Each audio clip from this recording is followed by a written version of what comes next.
ماہ شعبان المعظم کے بارے نبی کریم علیہ السلام نے فرمایا تھا شعبان و شہری و رمضان و شہر اللہ۔ تو اس مناسبت سے کہ چونکہ ماہ شعبان کو حضور علیہ السلام سے خاص نسبت اور خاص تعلق ہے، اس وجہ سے آج میں درود پاک کا ایک وظیفہ بتاتا ہوں۔ یہ درود تنجی شریف کے نام سے مشہور ہے، صلاۃً تنجینا، بعض حضرات تنجینا بھی پڑھ لیتے ہیں، لیکن ہمارے بزرگ صلاۃً تنجینا پڑھتے تھے۔ یہ درود پاک وہ عظمت اور شان والا درود پاک ہے جس کے بارے شیخ عبدالحق محدث دہلوی فرماتے ہیں کہ یہ درود پاک میرے لیے قطب الحاجات ہے، اس میں اعظم ہے کہ اللہ رب العالمین سے جو بھی چاہت ہو، جو مراد ہو، یہ درود پاک پڑھ کر اس کے وسیلے سے دعا کی جائے، توجہ کی جائے، اللہ پاک وہ حاجت اور مراد پوری کرتا ہے۔ مصائب و آلام کے دفیہ کے لیے، خطرناک بیماریوں کو دور کرنے کے لیے، پریشانیوں کی ازالے کے لیے یہ درود پاک بہت مجرب ہے۔ اس کے مختلف طریقے علماء نے بیان کیے۔ 1000 بار یہ درود پاک پڑھنا اسے اکسیر کا درجہ دیا جاتا ہے۔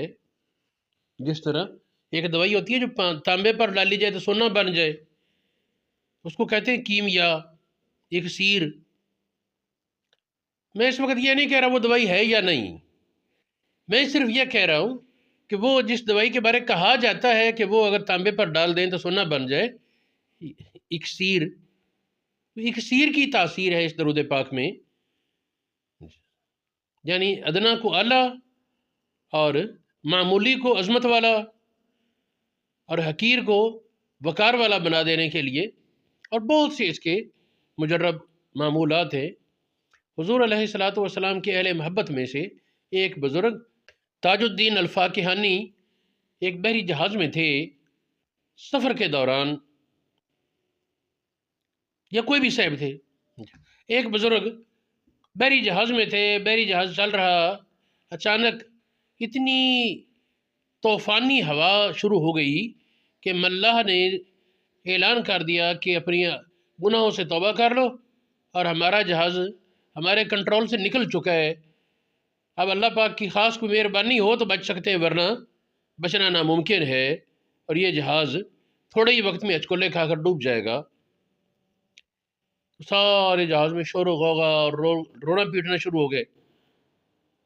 اس وقت ایک بزرگ جو اس کشتی، اس بحری جہاز میں موجود تھے، وہ انہیں ذکر کیا گیا تو نبی پاک علیہ السلام کی طرف توجہ کرتے ہوئے درود پاک پڑھنے لگے تو نیند آ گئی۔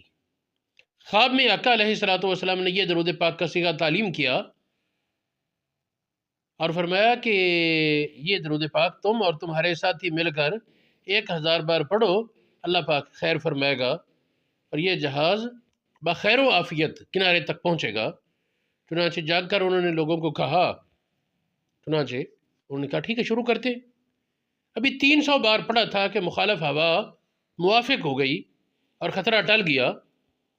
یہ درود پاک کی برکت دیکھ کر اس جہاز کا ملاح یا اس کا کوئی چلانے والا، کوئی اس کا آفیسر جو غیر مسلم تھا وہ بھی مسلمان ہو گیا۔ اور یہ علماء فرماتے ہیں کہ عام طور پر 300 بار پڑھنا کافی ہوتا ہے، زیادہ اہم ضرورت ہے تو 1000 بار پڑھ لیا جائے۔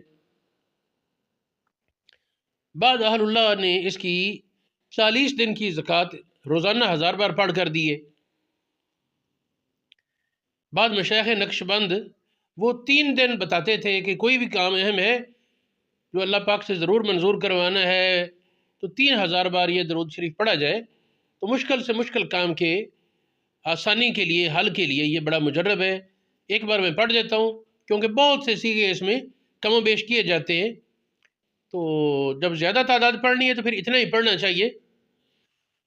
اللہم صلی علی سیدنا محمد وعلی آل سیدنا محمد صلاۃً تنجینا بها من جمیع الاحوال والآفات وتقضی لنا بها جمیع الحاجات وتطہرنا بها من جمیع السیئات وترفعنا بها اعلی الدرجات وتبلغنا بها اقصى الغایات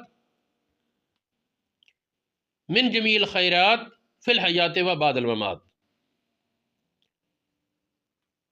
یہ دلائل الخیرات شریف میں اور امام سخاوی نے اور بہت سے حضرات نے، شیخ عبدالحق محدث دہلوی نے، بہت سے حضرات نے اتنا ہی لکھا یہ درود پاک۔ اس کے بعد کوئی منع نہیں ہے انکا مجیب الدعوات پڑھنا، آگے سے نہیں پڑھنا کچھ اور کلمات، لیکن اصل درود تنجی شریف وہ اتنا ہی ہے۔ بعد میں شیخ تنجی نہ پڑھتے ہیں، بہرحال ہمارے بزرگ وہ صلاۃً تنجی نہ پڑھتے تھے۔